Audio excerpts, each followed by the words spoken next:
Hi, everyone. Thank you, Marleen, for that. I think it was really insightful and great information. I'm going to sort of move into some pretty pragmatic discussion around, again, lessons learned, as Marleen said, and some ideas about some evidence-based practice and incorporating them in schools, and a lot of discussion around some of the barriers and challenges that we know exist and some ways that we've sort of found solutions and gotten around them. And so I also want to really give you a sense as you're creating your strategic plan, or at least the school-based portion of it, of some things that you really want to plan for and be sure to include so that you're setting yourself up for success in that regard. Before we go on, I just want to remind kind of everyone why we're even talking about mental health services in schools. So I think Marleen gave us a good overview of that, and I think that propels us to this discussion about the fact that we do know some things in this area. We know that most youth with mental health needs actually do not seek treatment. And moreover, that when we're talking about internalizing disorders like PTSD or depression or anxiety, post-violence exposure, many times those internalizing symptoms by virtue of being internal go undetected. So these oftentimes are the students who are suffering in silence or who are misdiagnosed. We also know that of students who are able to take advantage of any type of mental health, that 3/4 of them are doing that through the education sector. As we know, there are many barriers to getting kids into outside care, including stigma, transportation, and a whole host of other things. And school mental health programs enable us to overcome some of those key barriers in order to improve access, especially to our most needy youth. Briefly, I want to talk about what evidence-based practices you may want to include, and I'd like to refer you actually to a document that was created by RAND post-Hurricanes Katrina and Rita. It's called How Schools Can Help Students Recover from Traumatic Experiences. I have the link on this slide, and it's also on the last slide of the presentation. I would draw your attention to pages 16 through 20, which are a great graph of all different types of events in response to traumatic events, and it has different sort of sections for different types of traumatic events and loss. And it gives you a lot of information, not only about what age group it would be useful for, how it's been used in the school, how many sessions it includes, etc. So it's a great breakdown, but it also gives you contact information, how to find out more about each of those interventions. As well, it offers you the evidence base, at least by the time that it was published a couple of years ago, for each of the interventions. And it does encourage you, and I think Marleen and I, and probably Safe Start, want to encourage you to be sure that you are reviewing the evidence base, not only of the intervention or the program, but also how it's been, whether or not it's been evaluated in schools. Because as you're hearing a lot this morning or this afternoon, depending on where you are, there are a whole host of issues that make the school system a special venue. I offer a few examples here, and maybe by way of disclosure, or at least so you sort of know where a lot of our experience has been. We're familiar with a lot of these programs, and most of the authors that you'll find in there are colleagues of ours, and we're in contact with. The Cognitive Behavioral Intervention for Trauma in Schools program is something that Marleen and I both work on. It was developed here in LAUSD, and now we've been disseminating it across the country over about the last 8 or 9 years. So you'll see some programs like CBITS, like Trauma-Focused Cognitive Behavioral Therapy, the UCLA Trauma Grief Program for Adolescents, Trauma-Focused Coping, and others. And there also are sections that are more specific. They'll list programs specifically for traumatic loss, for disaster-related trauma, and for complex trauma. So there's a lot of information there. And it also will give you guidance on how to compare programs. So, depending on who you are attempting to serve within your community.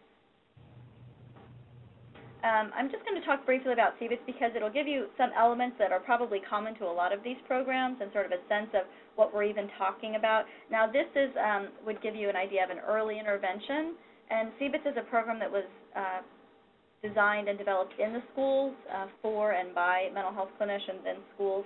And so it is designed to be delivered bell to bell, again, immediately looking at one of those logistics of schools.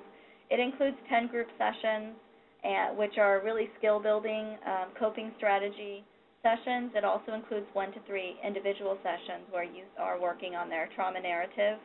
And it includes practice. So the idea is to, as makes sense in schools, this sense of homework, there is practice that is assigned week to week and that is reviewed week to week. and it is recognized as evidence-based by several different programs. Again, I just want to say that initially with CBITS, and it's sometimes the case for a lot of these interventions, they may have targeted initially a certain population and now been broadened or generalized to many traumatic events, especially in some of our environments where you'll find that many of your youth are multiply traumatized. So with CBITS, it initially was targeted at youth who had experienced community violence and now has been used for a whole host of traumatic events, and these are certainly just some of the examples.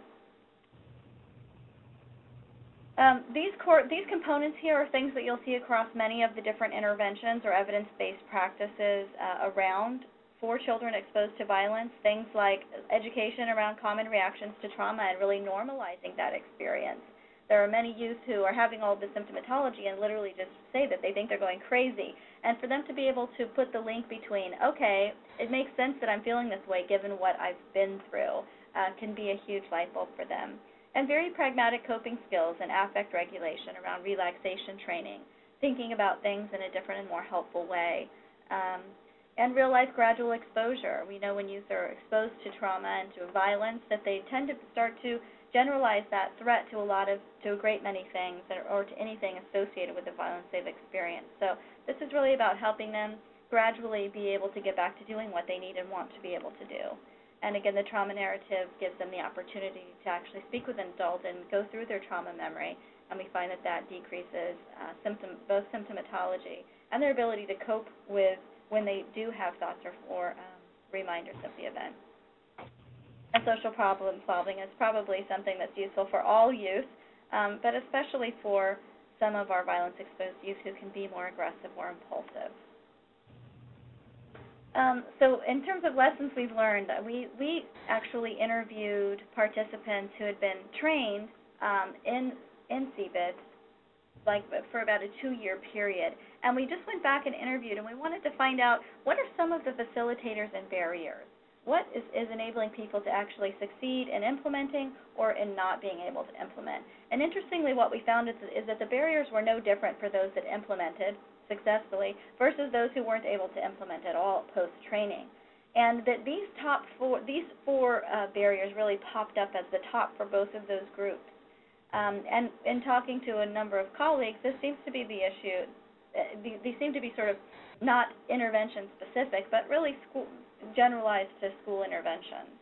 So things like lack of parent engagement are huge, especially if you need to have consent for any programs.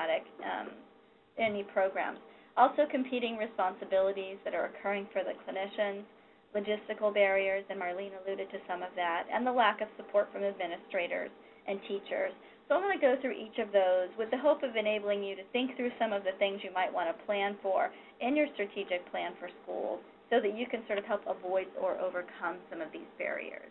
Again, we want to try to focus on what sets of conditions are going to make it more likely that you can surmount these things and be able to be successful in implementing whatever programs you're writing in.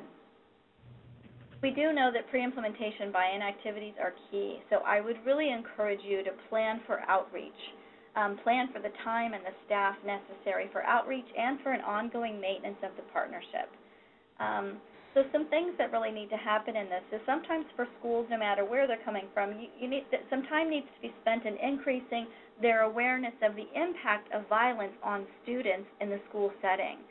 Because this is going to increase buy-in. This is going to give them the sense of, okay, now I get how this is a problem. And then here comes an opportunity to try to help with that problem and get kids ready to learn. So you can do this via teacher in-services or professional developments, any parent meetings that may be accessible, and it can be useful to even do focus groups with some of the parents, the students, and the administrators to try to find out how you can make this work and overcome some of these obstacles that you know are down the road in advance. And trying to use I know that all of you have existing community partnerships and relationships between community organizations and mental health agencies, your schools, your parent communities, and trying to really engage them and address things before the problems start to crop up. Related to parent engagement and consent, this can be a huge factor. If our goal is to improve access to quality interventions and prevention for youth and especially underserved youth. We really need to think this issue through, because sometimes the communities, these underserved communities we're targeting, are really the least likely to try to trust whatever these new programs are or new people coming in. So it is important to write in your plans, I think, time for staff and enough staff for making this partnership work. It can be useful, like I said, to be able to have some focus groups with parents and talk to them about what is it that they need, how could this content be conveyed in the best way to make sense for them and to feel accessible to them, and to hold community meetings whenever you can, neighborhood councils or whatever works in your community. And when you have meetings at the school, what I found really useful, and I'm doing this with my elementary school interventions right now, is being able up front to address the concerns and issues that you know crop up. And it may depend on your community, but things that I hear a lot as I'm supervising folks across the country are, this real concerns, and we can probably understand them as parents. Are our family secrets going to be revealed? Is the intention here to try to take my kids out of my home? There's a lot of misconceptions about what mental health means and about what the various titles of people working within the mental health communities are. And so some people hear, for example, social worker, and they think, oh, those are the people that take your kids away. So being able to directly address some of those concerns and issues up front, I think, is very useful. And you even can find parent champions once those have been quelled. And in the same time, you do need to be honest about the limits to confidentiality. So talking about where you're coming from and your wish to provide support and opportunities for partnership and helping students be able to function better at home and in school, but that there also are limits, and explicating those for them, obviously things around child abuse or suicidality, etc. And then being able to really describe to them what the programs look like, even giving them copies if there's a program manual of what the prevention program or intervention program includes and involves. And also talk with them about what some of the potential benefits could be for their child, behaviorally, academically, and obviously socially. Again, we're thinking the sort of mantra here is troubleshooting obstacles in advance so that you'll be able to succeed with whatever programs you're implementing. The other thing that can be very useful is, schools oftentimes already have the trust of their communities, and that may not always be the case, but oftentimes, schools really are a great part of a community. And so if that exists, it's really helpful to then have a school person in these meetings and in some of this buy-in build-up with you. So if you have a teacher who's able to share about their past experiences with interventions or programs like this before and how they've been able to positively impact their students, then parents will really listen to that and trust that person maybe more than someone who's coming in anew to the school environment. They also can bring these issues up and talk about the issue of children and violence at back-to-school night and even during parent-teacher conferences. And the other thing is that they can be a great liaison in engaging parents. And it's not always just the teacher. Sometimes it is, but there are a number of other adults on campus who families really trust and have good relationships with. So I would think broadly about that, because I've found things like people who work in the aftercare programs at schools and child care can be very close to the families who use those services. And also the school nurse. They especially tend to get a lot of the somatic and internalizing referrals, and so they tend to know those kids and families, or it could be an assistant principal. So thinking broadly about who within the school would be a good liaison for you and talking about your program, someone that the parents trust.